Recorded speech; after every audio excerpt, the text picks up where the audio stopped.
Returning to our top story this morning, domestic abuse specialists are now embedded in the 999 control rooms of 5 police forces to look out for potential victims.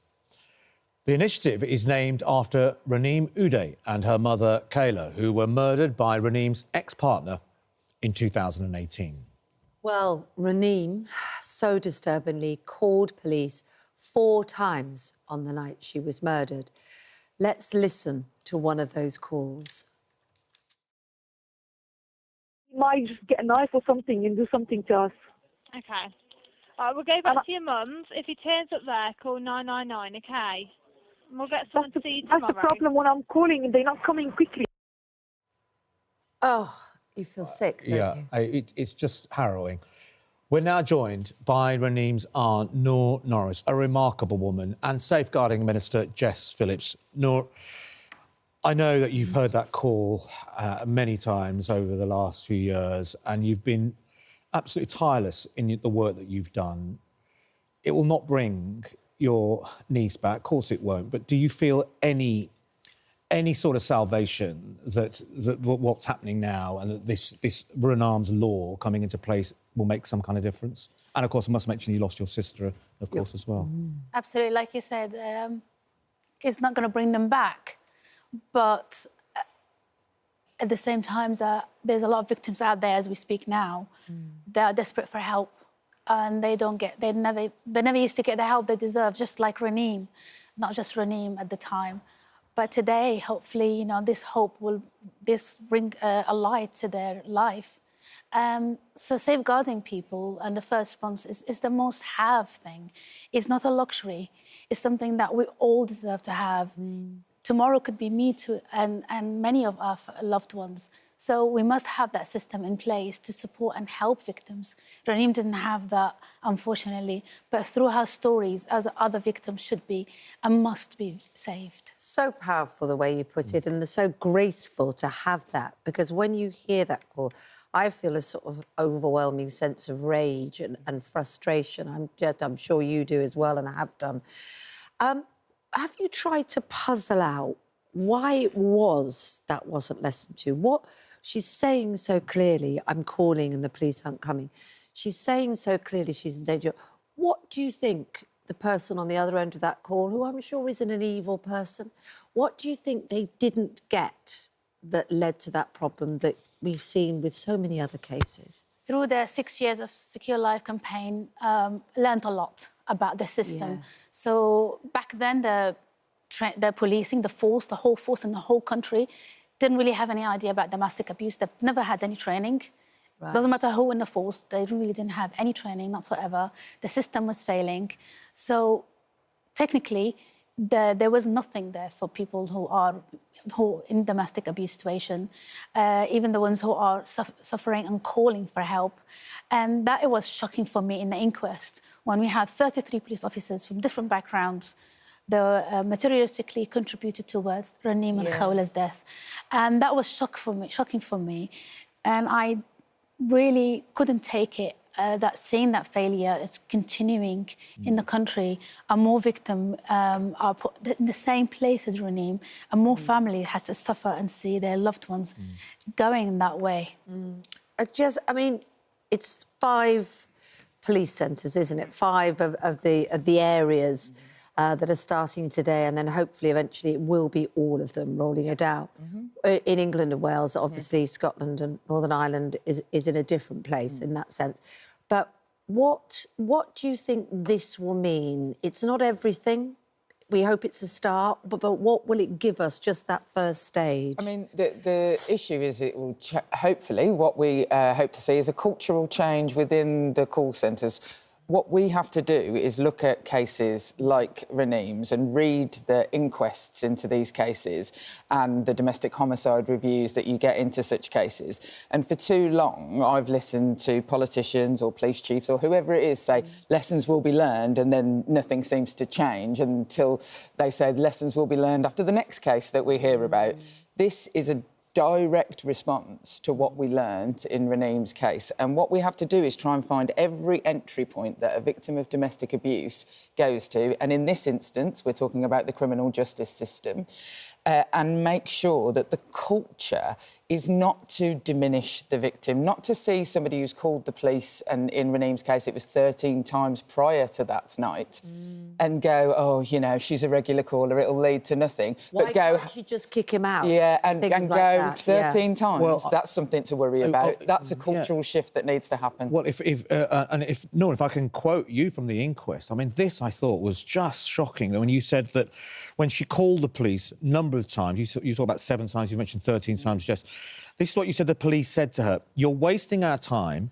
You need to deal with him yourself. Kick him out. You can't call us all the time. Ask him to move out. I mean, it's just incredible.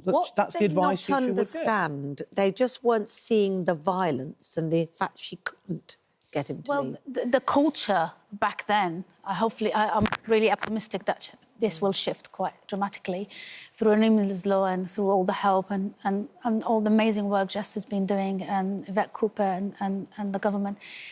The culture, it was really dismissive. And like many people, until today, even the public sometimes think, why doesn't she just ask him to leave? Simply because the person who's been abused can't. It's too dangerous. And that's what Raneem did. She did try to take it on hand. She got an administration order, something that they should have done for her. And through Raneem's law now, that will be in place for victims, so they don't have to go and get it. So she did actually do that, but it didn't really pay off and didn't even get to the station in time.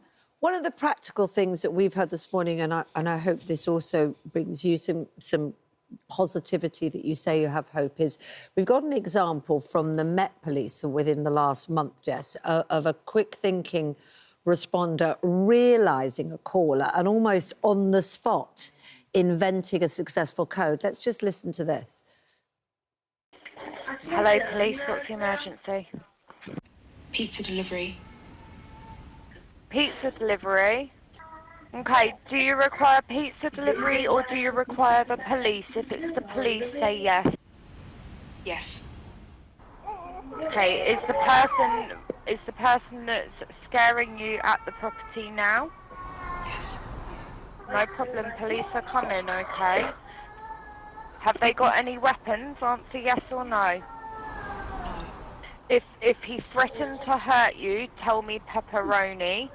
If he threatened to hurt the children, tell me cheese. Pepperoni.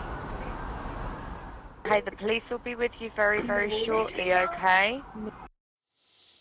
I mean, that's quick thinking. We did actually revoice the victim, the person calling in that, to protect their anonymity, but it is a real call. Sorry, yeah, Jess. So after Raneem's case in the West Midlands Police, we, myself and Nour, were at West Midlands Police call centre this week, and we saw a not dissimilar case where somebody was ringing and asking for a taxi in the case, and the operator there was saying, OK, the police are going to come to you, just give me the address like you're giving it to me as a taxi. And so even like that culture, that understanding that you might need to be clandestine, but what we've got to make sure of, and that is so heartening to hear that, isn't it? I mean, it's really, really a pleasure, and if only Raneem had such treatment.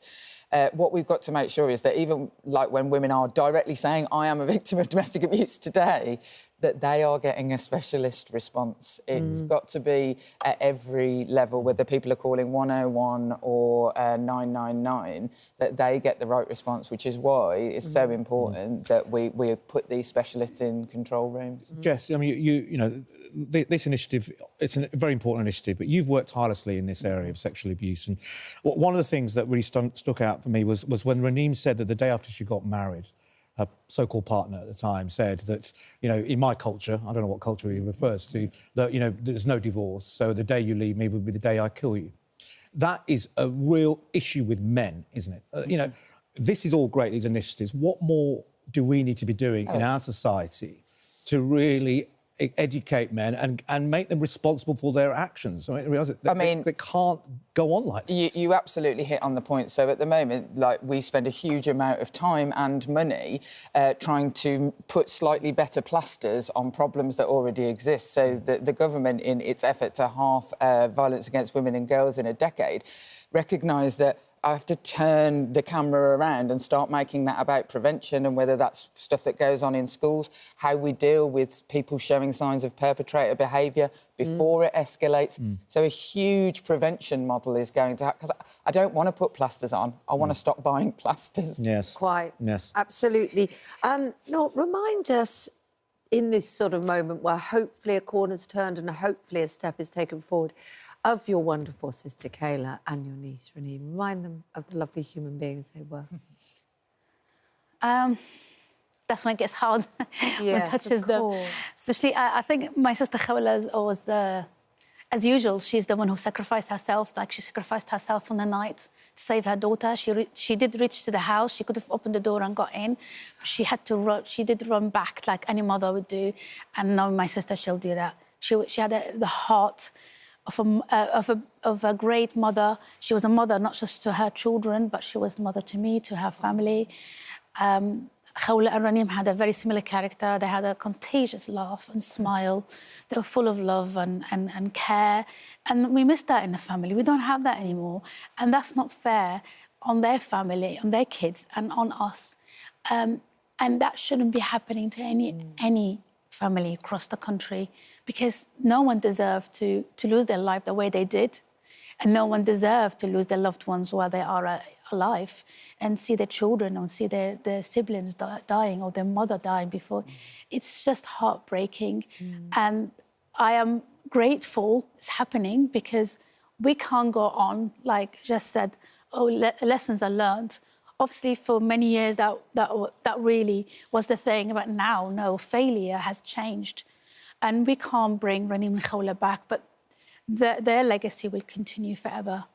And even when we go, Raneem's story will always be there to remind everyone that people of domestic abuse, honour abuse, must have the help and support they need. And like you said, education is really important, educating the public.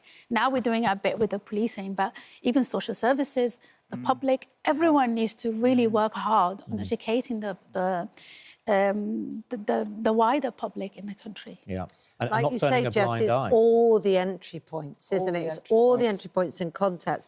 I wonder as well what you think of the terrible case of the suicide that came out. There she is there. I mean, absolutely devastating. And the coroner, Jaisley Beck, I should say is her name, and the coroner in the case said that the way that she was treated by her superior officer, who was one of the people she was complaining to, terrible abuse, and separately another senior officer in the police contributed to her taking her own life.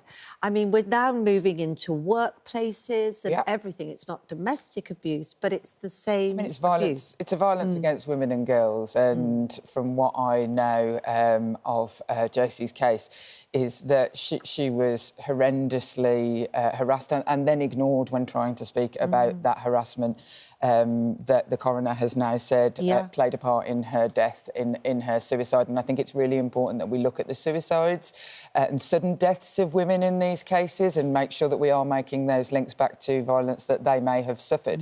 But I believe the Ministry of Defence have said today that they will learn lessons, and I stand here in front of you to say I will make sure that they do. Thank you. Wonderful. Well, wonderful to speak to both of you this morning, and fantastic campaigning. Thank you so much. It's so incredibly brave what you're doing, and you know, to go through what you're doing and to come on national television and do this is the greatest honour you're paying to your niece and your aunt. Thank you. Absolutely. Now, if you've been affected by any of the issues that we've been talking about, and many of you will have been, you can find advice and support at itv.com/helpline.